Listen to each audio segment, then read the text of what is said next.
The nature of geometric progressions means that a population drop can be very sudden if the fertility rate does not recover to replacement level.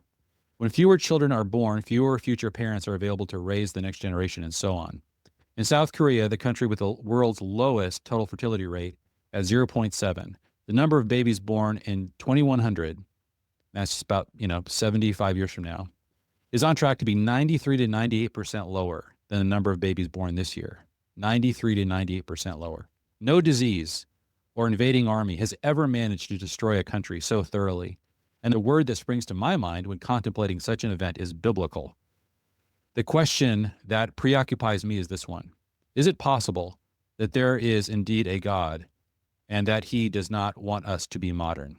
So one of the things that Louise Perry, she's a Oxford kind of trained thinker and feminist, and she has been like really thinking deep, and she's been kind of exploring Christianity for the first time in her life, and it's been fascinating to hear what she's been saying about it. But anyway, she goes on to say, nevertheless, it is hyper fertile groups like the Amish who will define the future of humanity.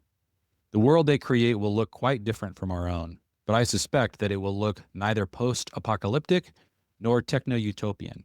Rather, it will probably look much the way human societies have always looked: static, parochial, low-tech, clannish, religious, and dependent on sunlight and muscle. The great experiment of Britain's Industrial Revolution may not be remembered at all. If it is, it will likely be remembered as a failure displeasing to God. Quote, "So the Lord scattered them abroad from there over the face of all the earth, and they left off building the city." So yeah, Louise Perry is basically describing the fact that all of Western civilization is hurtling towards self-destruction, and it's because we've embraced a technology that has destroyed fertility. I think multiple things that we've done has destroyed fertility. Contraception is one of those things that gave us power over fertility. And so what's going to happen in the future, and any demographer can tell you this, is that if you were to fast forward 100, 150 years from now, the earth will primarily be populated by religious groups that have decided to forego contraception. The future belongs to those groups.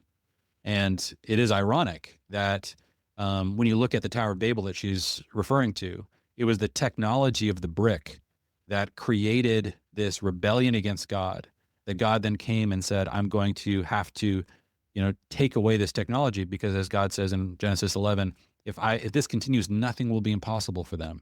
They're going to violate my design. And so I'm going to have to confuse them, and I'm going to have to hit the reset button, because this technology is about to destroy the human race.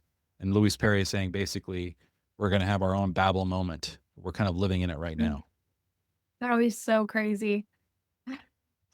I guess we haven't really considered the possibility of technological collapse or, usually our visions of the future have just more and more technology, just it keeps Right. on advancing. So that would be crazy if we just worked ourselves into self-destruction simply because we're not having babies. Right. Like that's crazy, but that is like the one thing. Like she said, no other civilization has been destroyed so well and so like Yes. We never seen that the effectively. apocalypse is coming with that Yeah, this is going to create. Yep. this one thing will collapse humanity if it stays on this trajectory. That Yes. is so insane, except for these religious groups and people that have actually refused to go along with the contraception. And it's so wild how no one is realizing the significance of that. And Yeah. how in South Korea, we're like the worst birth rate in the world and no one cares. Yes. Yeah. Crazy. It's unbelievable. Yeah. What's happening in South Korea. Well, and the thing so maybe a question that people might be asking is, oh my gosh, what do you do with this? And one of the things that Louise Perry is saying is, it's really important to understand that the future is not post-apocalyptic or techno-utopian, but what we have seen in the past, which is basically essentially tribes who know how to work with their hands, who know how to provide for their own needs. And so I would say to those of you guys listening, if you think about what you're trying to do, what you want for your grandchildren and great grandchildren, you're going to need to, as if you're going to multiply, you're going to need to, number one, make sure that you are following a faith that is causing each of your children and grandchildren and great grandchildren to want to get married and have children, and a lot of children. Like, you want to prize children and fertility. You need to create a durable culture, a faith-based culture that is passing on the value of children and large families. And then as you are building these large families, you are increasingly working together to provide for your own needs, creating a microeconomy within your own tribe, so to speak. And this, I think, should include believers, and we need to be doing this across other families as well. Like, we need to be supporting one another, but you need to be building this for your own family as well, because this is what the future is going to look like. One of the things that is the easiest way to predict the future is through demography. One of the things that, if you ever want to like read the history of people that have made the most shocking predictions 50, 100 years in the future, it's always people that are studying demography, people that understand what birth rates are doing to the future. It's very difficult to predict what will happen in 5 years or 10 years. Actually easier in some ways to project like macro movements in 50, 60, 70 years into the future, because we know what the demographic of the planet's going to look like. Like, all the basic way to say that is, if you fast forward to 2075, we know exactly how many 50-year-olds, right, are going to be alive on the earth. I mean, with some will be die, but we know that it won't be more than those who were born this year, and we know we can count how many are born this year. So that tells us something about 2075 that's incredibly valuable. And likewise, when people look into the future even further than that, like at 2100, which is what she's doing in this essay, you look that far into the future and you see, oh my gosh, well, South Korea's, Japan, and half the Western nations will be almost totally depopulated of whatever kind of native people were in those places. There might be mass immigration. There's other things that could happen.